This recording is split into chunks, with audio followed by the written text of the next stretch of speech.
반갑습니다. 9월 22일 수요일 큐티 스케치 시간입니다. 오늘 본문은 디모데전서 1장 12절부터 20절까지의 말씀입니다. 오늘 본문은 이렇게 시작합니다. 나를 능하게 하신 그리스도 예수 우리 주께 내가 감사함은 나를 충성되이 여겨 내게 직분을 맡기심이니 내가 전에는 비방자요 박해자요 포행자였으나 도리어 긍휼을 입은 것은 내가 믿지 아니할 때에 알지 못하고 행하였습니다.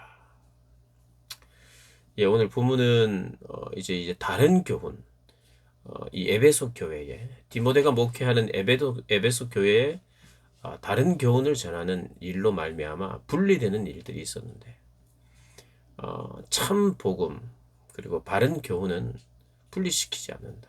신화나 족보에 사람들이 마음이 빼앗겨서 분리되는 일들이 생기는 것이 아니라 사랑의 열매가 생긴다. 이런 말을 했습니다.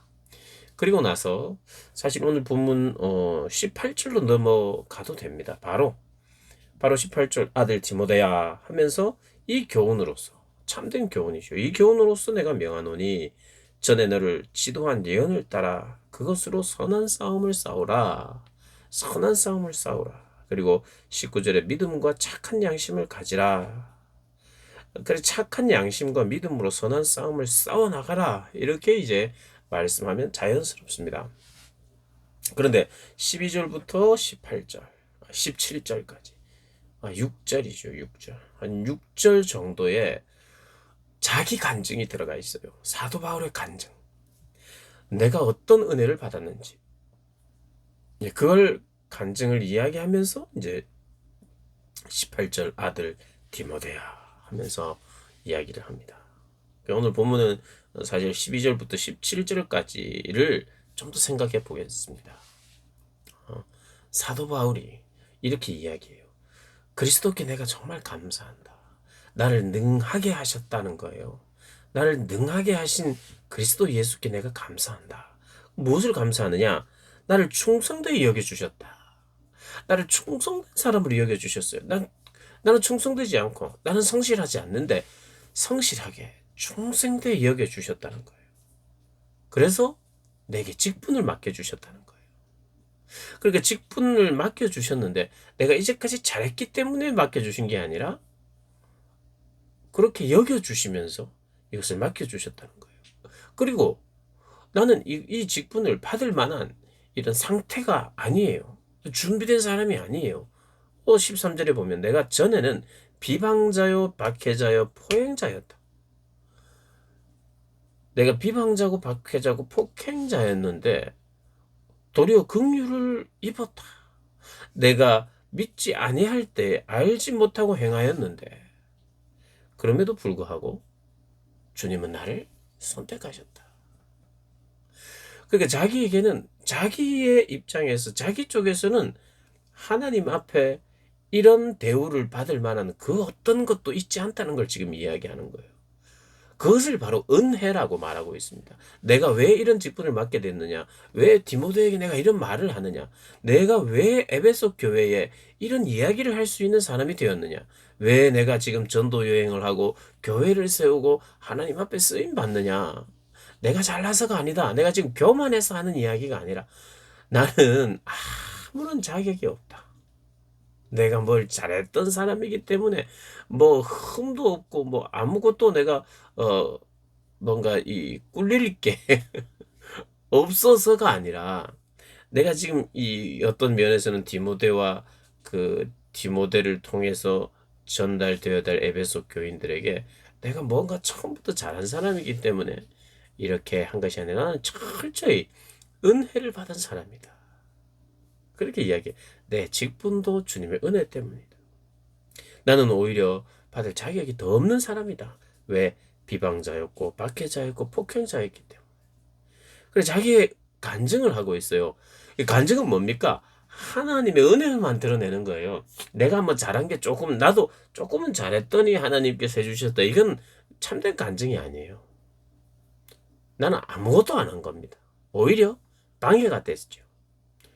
그런데 하나님이 나를 구원하시고 나를 쓰신다. 이게 바로 하나님의 은혜를 부각하는 겁니다. 14절에 우리 주의 은혜가 그리스도 예수 안에 있는 믿음과 사랑과 함께 넘치도록 풍성하였다. 이렇게 이야기해요.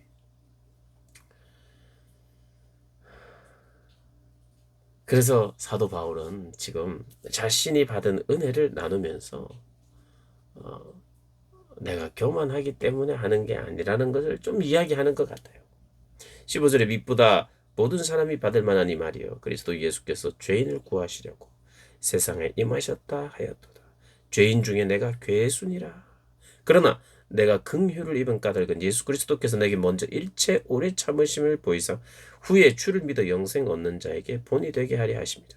오늘 16절 말씀이요 굉장히 참 귀한 말씀입니다. 뭐냐면 내가 이런 긍휼을 받은 까닭은 나도 이렇게 내가 지금 비방자요 박해자요 폭행자였는데 이런 나를 구원하셨다면 죄인의 개수 중에 개수 중에 죄인 중에 내가 괴수인데 그런 사람을 구원하셨다면 나 같은 사람이 구원을 받는다면 구원 못 받을 사람이 어디 있겠느냐를 지금 이야기하는 거예요. 다른 이들에게도 얼마나 더 기회가 있겠느냐를 말해주는 거면서 동시에 내가 구원받을 만한 샘플이 되고 모델이 된다는 거예요. 어떤 모델? 내 쪽에서 뭔가 잘한 게 있어서가 아니라는 모델. 쉽게 말하면 모델은 굉장히 여러분 뭐 옷을 입어야 되는 모델 이런 사람들은 굉장히 까다롭잖아요. 몸매가 좋아야 되잖아요. 몸매가 이 옷을 입을 만한 자격이 되어야 돼요. 조건이 좋아야 돼요. 키도 커야 되고 남자 같은 경우도 날씬해야 되고 살이 이렇게 찌면 안 됩니다. 날씬해야 돼요. 굉장히 이 모델이란 것은 자격이 이 조건이 필요한데 이 모델은 지금 조건이 없어요. 이 모델은 뭐 하여튼 못할수록 좋은 거예요. 나는 모델이 될 만하다 이런 이야기. 너희들이 나를 닮아갈 모델이다 이런 게 아니라 하나님 앞에 구원받기에 그리고 많은 이들 역시도 구원하시는 하나님이라는 걸 알려주기에 너무 좋은 모델이 자기라는 거예요. 후에 주를 믿어 영생 얻는 자에게 본이 되게 하려 하십니다. 이것은 철저히 하나님의 은혜와 긍휼로 말미암아 구원은 이루어지며 직분 맡김도 이루어집니다. 직분을 맡기신 것도 내가 잘해서 직분을 맡기는 게 아니라 충성도에 여겨주셔서 내가 구원을 받은 것도 내가 잘해서가 아니라 나는 오히려 핍박자요 해방자였는데 구원해 주셨. 그래서 내가 할 거라고는 뭐밖에 없느냐? 하나님을 찬양하는 것밖에 없다는 거예요. 하나님을 찬양하는 것밖에. 그래서 18절에 말합니다. 영원하신 왕 곧 썩지 아니하고 보이지 아니하고 홀로 하나이신 하나님께 존귀와 영광이 영원 무궁하도록 있을지어다. 아멘. 그러니까 여러분 이런 겁니다. 이 성경을 이렇게 읽다 보면 자기 간증하다가 막 갑자기 찬양하는 게 나와요. 그죠? 왜 이럴까 했더니 그게 그럴 수밖에 없을 것 같아요. 왜냐하면 주님의 은혜를 자꾸 생각하다 보면 이 찬양 한번 안 하고 넘어가면 안 되는 것 같아요. 이게 진심인 것 같아요. 그냥 꾸며낸 어떤 이야기가 아니라 순서를 따라 이때쯤 한번 찬양하자 이게 아니라 내가 받은 은혜를 이렇게 적어 나가다 보니까 적다가 그만두고 하나님을 높이고 찬양해야 되는 그죠? 하나님을 생각하고 나에게 주신 은혜를 이렇게 적다 보니까 그곳에서 바로 그분을 예배해야 되고 찬양해야 되는 거예요. 그래서 지금 17절에 찬양하고 있어요. 나 같은 사람을 믿어 영생을 얻는 자들에게 본이 되게 하시려고 하다. 주님 하면서 영원하신 왕 곧 썩지 아니하고 보이지 아니하고 홀로 하나이신 하나님께 존귀와 영광이 영원 무궁하도록 있을지어다. 모든 존귀와 영광이 오직 하나님께만 영원 무궁하여야 합니다. 라고 고백해요. 하나님 모든 것은 하나님께만 돌아가야 합니다. 이 고백이 하나님을 제대로 생각하고 기억하고 내가 받은 은혜가 무엇인지 정확하게 알기 시작할 때 모든 영광은 하나님만 받기에 합당하십니다라는 고백의 자리까지 있게 돼요. 그래서 자기의 간증, 내가 누군지, 내가 받은 은혜가 무엇인지를 이야기하다가 결국에는 이 간증의 핵심이 뭐냐? 하나님만 높이고 하나님만 자랑하는. 나는 사라지는 거예요. 여기 여러분 12절부터 17절을 보다가 역시 사도 바울 대단하다. 이런 거 있습니까? 역시 사도 바울이야. 역시 달라. 이런 게 있나요? 없잖아요. 없잖아요. 간증은 이런 거예요. 와, 저 사람 진짜 대단하다가 아니라 역시 하나님 대단하다. 역시 하나님이 대단하신 분. 사도 바울이 역시 대단하다 이런 것들을 우리가 또 그러면 이 본문 말고는 다른 곳에서는 볼 수 있죠. 그의 그 열정, 그 전도 여행, 목숨건, 그리고 분명한 진리 앞에서 타협이 없는, 저는 대단하다. 감옥에서도 기뻐하고 대단하다. 이런 생각이 들지만 정작 그가 하나님 앞에 내가 누군지, 내가 받은 은혜가 무엇인지를 이야기할 때 자기가 자기 이름, 자기를 높일 만한 것이 전혀 나오지 않아요. 그리고 우리의 삶이 하나님 앞에서 이런 삶이 되었으면 좋겠습니다. 하나님이 높아지고 또 하나님만 자랑하게 되고, 그러니까 내가 하나님만 자랑해야지 막 결심하고 이래서 되는 문제는 아닌 것 같아요. 그냥 정확히 알고 깨달을 때, 지금 내가 능하게 된 것이나 내가 직분을 맡은 것도 다 주님께서 충성되게 여겨주셨고, 오히려 핍박자였는데 오히려 나를 세우셨고, 이런 것을 정확하게 알 때,